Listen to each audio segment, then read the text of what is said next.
The Pirate Badlands, an Amazon original. This is my book review, and I'm going to give you a synopsis and overview of the story, and then tell you what I thought of it, okay? But right off the bat, I gave this a 4 out of 5 rating. I'm almost going to say a 3.5. I'll tell you why at the end, all right? So, The Pirate Badlands is a true crime story. This is really real. You won't believe it. Back in the 1800s in New York, a bunch of people are killed. 3 men are killed. The captain of a ship and his crew are killed on an oyster sloop, a ship that carries oysters, and they're killed. Actually, they disappear, but there's blood, and so people know that something happened to them, and the detectives are trying to chase down the killer.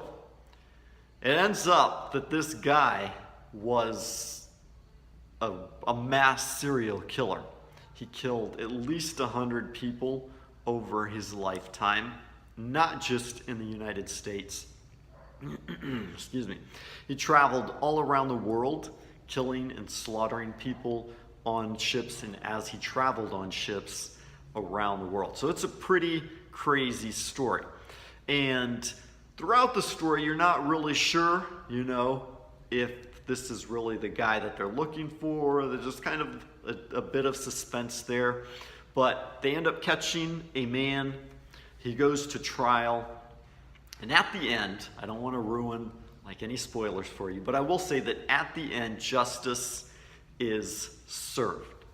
And there's no doubt at the end, because the actual serial killer confesses and tells everyone what he's done, right? So the name of the man is Hicks. There are some interesting characters in the story as well. P.T. Barnum, some famous people that were involved in this story. So it's a pretty interesting account. You actually see the text from the dictation taken in the jury during the hearings, during the trials. So you get to see what people actually said, and the script is actually different in writing in the book. So as you're reading, you've got the regular text, and then when it gets to the actual dictation, the writing from that time period, taken from an article or newspaper or the dictation, wherever, it's in a different format, so it stands out. This book isn't a Kindle original, all right, an Amazon original. It's in Kindle Unlimited, so it comes free with your subscription, and it also includes the audiobook as well. So I like to point this out because in the beginning, I would download books in Kindle that had audio and I didn't know it. And now when I look back, I'm like, oh, look, that book had, audio along with it, and I just didn't know to take advantage of it. So make sure you take advantage of that. You can listen to it. It's not long. It's only an hour and a half, I think.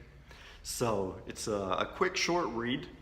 I got through it and went jogging yesterday, and then today I just kind of read the second half. So if you like the audio, especially if you're an English student and you're using the audio to develop your pronunciation using my integrated learning system, you can make sure to take advantage of that as well, all right? So go ahead and check out the book. You can find books with audio by checking out Kindle with narration, or read and listen for free in your Kindle subscription, and you'll find books there with the audiobooks included free. So what did I think of the book? Like I said, it was short, it was kind of heavy. The guy was pretty brutal, right? The serial killer, so what do you expect? So yeah, justice was done, but it wasn't kind of like one of those happily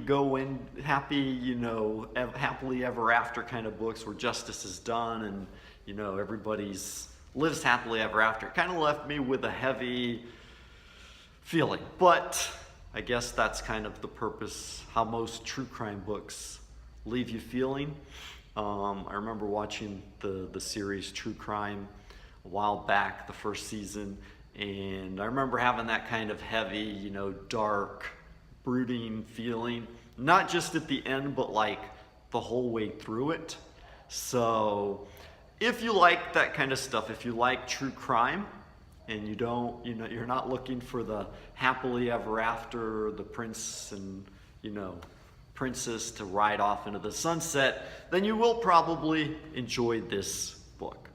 But more for me, I like fiction, I like the happily ever after, the superhero wins, and, hip hip hooray. So I think it's more just because of the way it left me feeling that I said I rated it a 3.5 to a 4. It wasn't bad. It was just kind of real short, condensed, and kind of left me with that dark and heavy feeling. So, books that make you feel something are good. I like books, that you get in touch with your emotions, you feel something in them.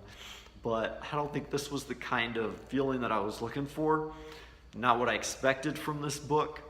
So just be aware of that as you go into it. If you go, a lot of times it's just the perspective. I know, like, if I watch a movie, I don't know anything about it, and I'm like, I hate that movie. And then I watch another movie where I've taken the time to read the reviews, and people are like, oh, I didn't like it because of this, this, and this. And I go in expecting that, to happen.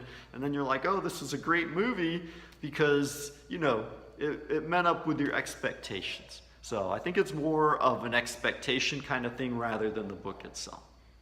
So if you like that kind of true historical fiction, talking about the past, things that really happened, you'll probably love this book. Okay, so that's it for today. Y'all have a good day, good evening, whatever time it is where you are, and I'll see you around in the next video. Bye-bye.